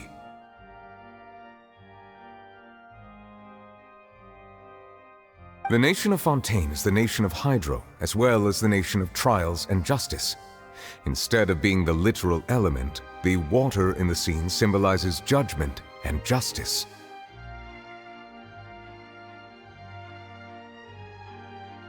You may also recall Navia's experience. When she fell into the sea, her consciousness was surrounded by that of many others who intended to hold a trial to determine her fate. Therefore, the meaning of the third slate is that the people of Fontaine shall try the Hydro Archon at the court of justice.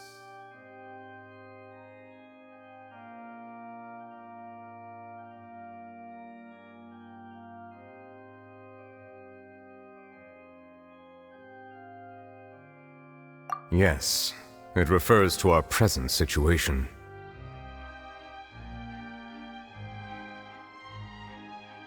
I think I'm following now. So, what you're saying is, even though we decided to put on this trial to avoid fulfilling the prophecy,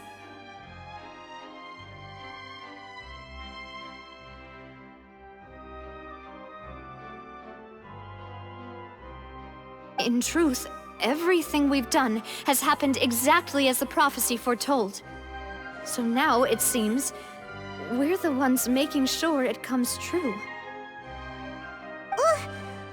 What should we do?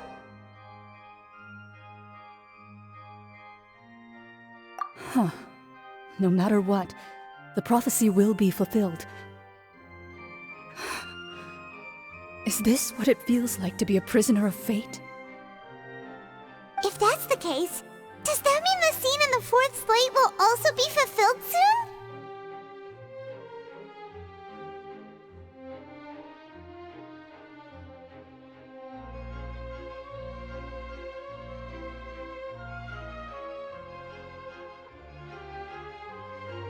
Traveler, I would like to point out another small fallacy in your deductions. About the fourth slate, you probably thought that the eruption of primordial seawater beneath the fortress of Meropide served as the surest sign that the prophecy was about to come to pass, yes? However, I believe that rather than being a sure sign, that eruption could in fact only be a small warning of something far worse to come. As for the root cause of the catastrophe, I believe you've already encountered it once before.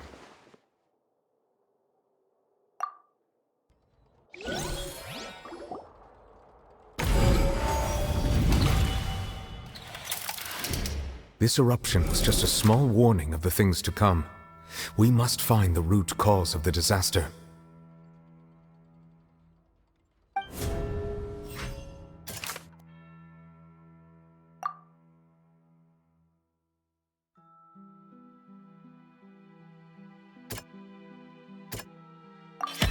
It was both dream and reality. If we're talking about a true culprit, that could only be that thing inside the primordial sea, right?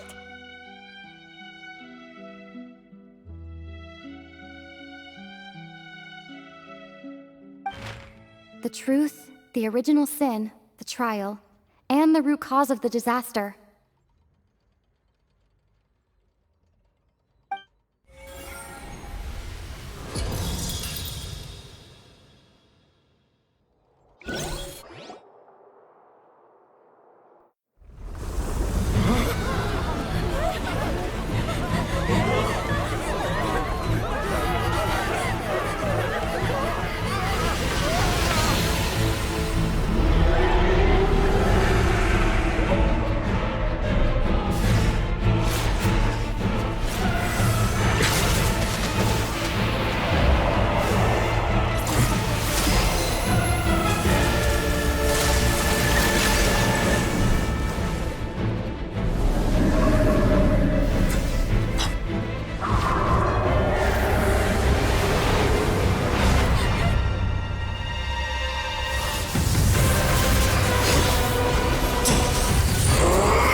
That was way too close! How did that thing just burst into the Opera House? Wait, was that the huge whale you saw in your dream?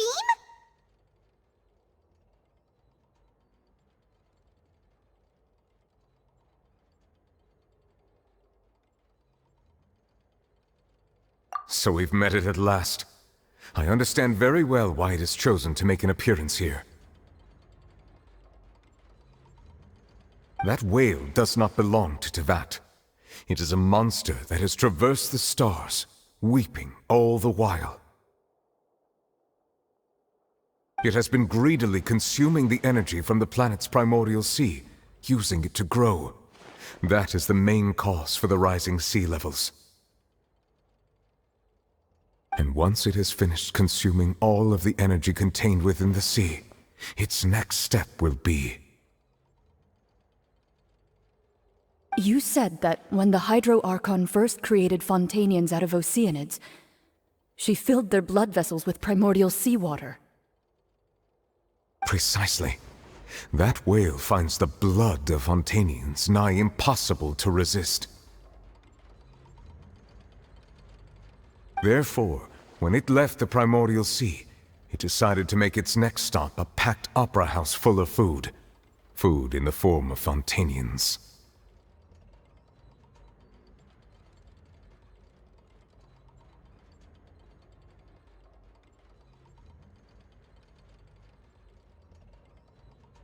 We just barely managed to push it back, right? In that case, won't it come back to target the people again once it's managed to recover its strength? That is correct. Indeed, it is more accurate to say that we should thank that Harbinger for buying us some time. Without him, the whale would have likely come onto land far sooner. From the way he looked, he must have been fighting the creature for quite a long time. That battle maniac. We've always known that he had a special connection with that whale, but we definitely didn't expect it to help us out like this.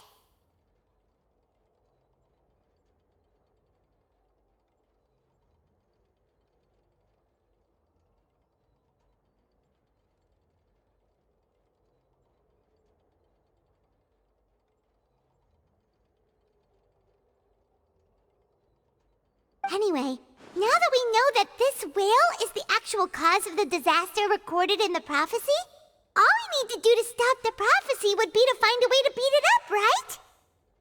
It is too late. It had already absorbed too much of the primordial sea's energy before we could notice it. At this point, it has become practically integrated with the sea itself. Even if the entirety of Tevat were to be destroyed, it could still survive and swim off towards some other world.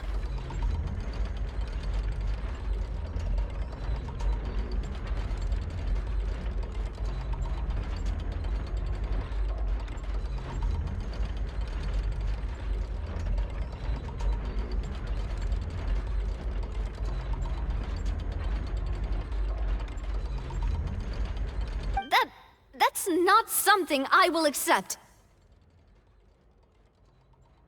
We've already done everything we can, and we even found the true culprit. We've come so far. You can't just tell me that the last hurdle is some impossible foe. That's just not fair. Indeed, that's not how a grand performance should end. I'll fight it to the end, no matter what. So the prophecy will be fulfilled no matter what, huh?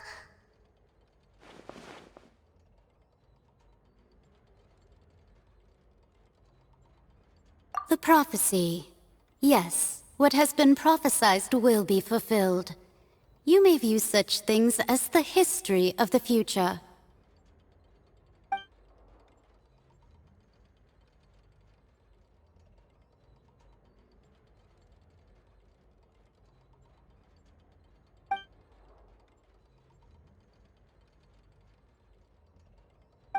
Just as prophecies are usually only the future as seen from the perspectives of the gods, Could things be happening in hidden corners where the god's gaze does not fall? Ultimately, fate shall serve as your only guide, no matter what will happen in Tevat's future. All you need to do is to play your part.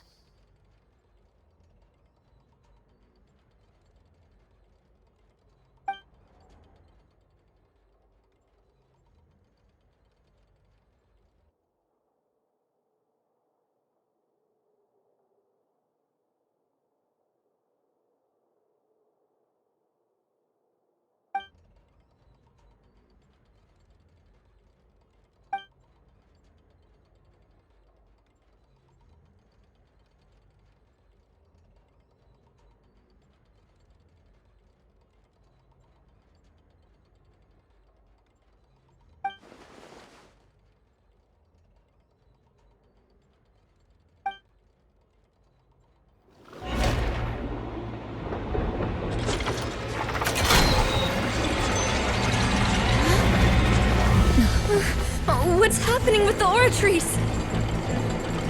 I believe it is preparing to carry out the death sentence.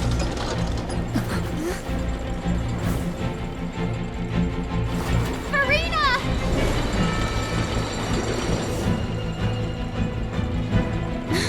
No, I still need answers.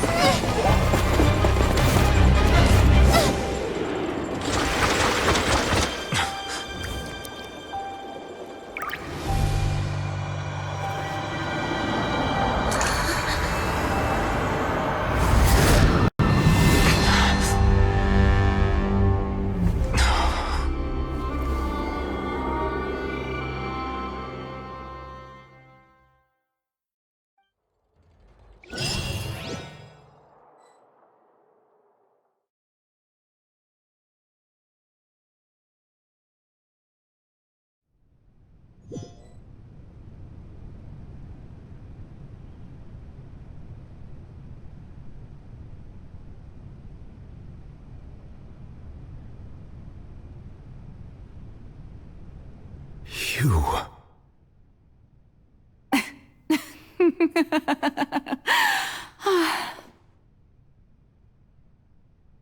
Sorry.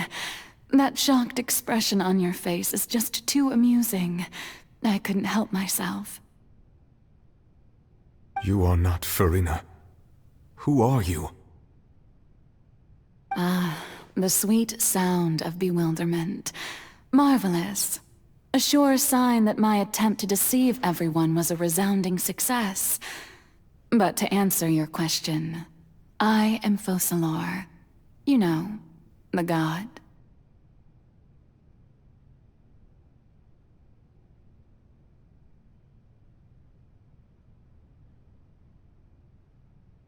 Focalor, why did you deceive us? Oh, that wasn't my goal, of course. Goodness, no. But I had to fool everyone else too, if I was to stand any chance of deceiving the heavenly principles. Deceiving the heavenly principles? It's all because of that pernicious prophecy. Dreadful, wasn't it? Everyone doomed to dissolve. Fontaine condemned to be flooded. One was not amused. In fact, one was positively bemused when that problem was thrust upon me by my dearest predecessor. That's the former Hydro Archon Egeria, for the uninitiated. It hardly gets more disastrous than a preordained national catastrophe, now does it? She knew full well that the prophecy would surely come to pass. And as one of the seven, she also knew full well that one defies the heavenly principles at one's peril.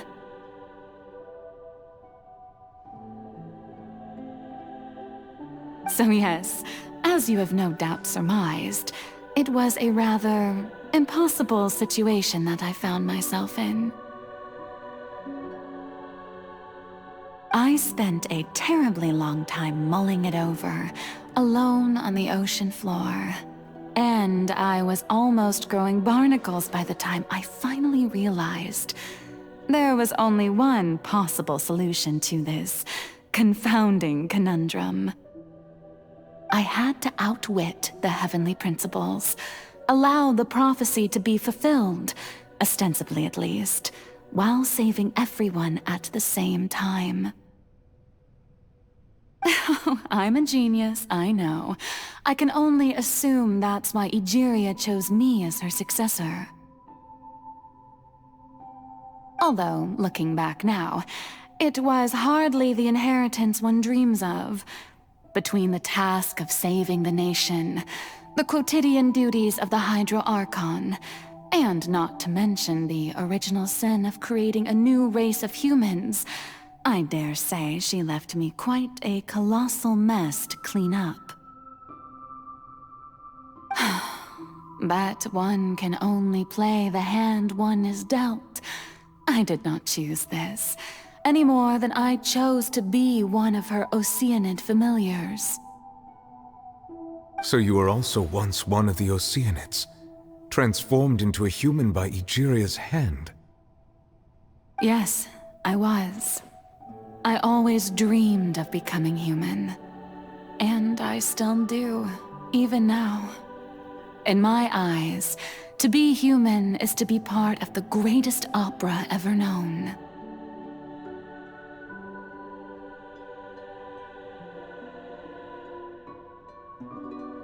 After becoming a god, I separated my divinity from my body and spirit, leaving behind only a self that was as naive and bewildered as my past self on her first day as a human being.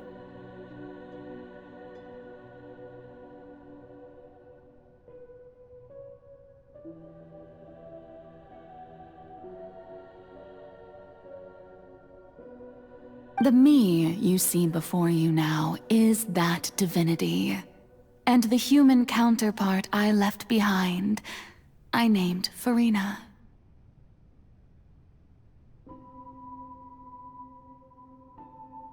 She could feel joy, sorrow, and everything in between.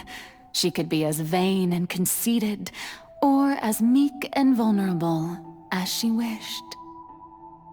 Her strengths were of a kind only a human could possess, as were her shortcomings. But in my eyes, Furina's humanity was what made her perfect. She was perfectly human in every way, the person I always wanted to be. Anyway, so then I cursed her. All part of the plan, of course. The plan to deceive the heavenly principles. Do you still remember the final scene of the prophecy? The Hydra Archon alone, weeping on her throne. In order that the prophecy might appear fulfilled, I invited Furina to be an actress, to play the part of the Hydro Archon in the prophecy. Under the curse I placed on her, so long as I, Focalor's divinity, continued to exist, she could not die. But nor was she free to live her life in the pursuit of happiness. Instead, she was forced to take the stage in the opera house, to embrace the role of leading lady, to forever play the part of the god from the prophecy, all to create a deceitful appearance of that prophecy coming to pass.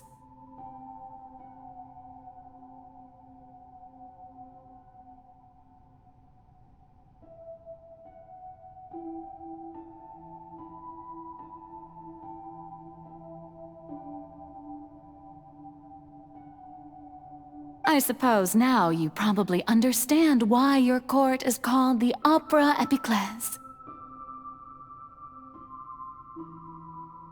But Furina is only human, isn't she?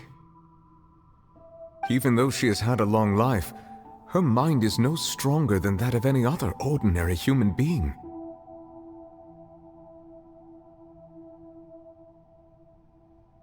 I cannot begin to fathom what she has had to endure. It must have been torture for her. It has indeed. And although she is, in a sense, me in human form, I most definitely owe her an apology for it. It's been 500 years. And all along, she's been playing her part in the most unimaginably long, unbearably lonely, and agonizingly painful opera of all time.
Oh, who permitted you to come onto the stage?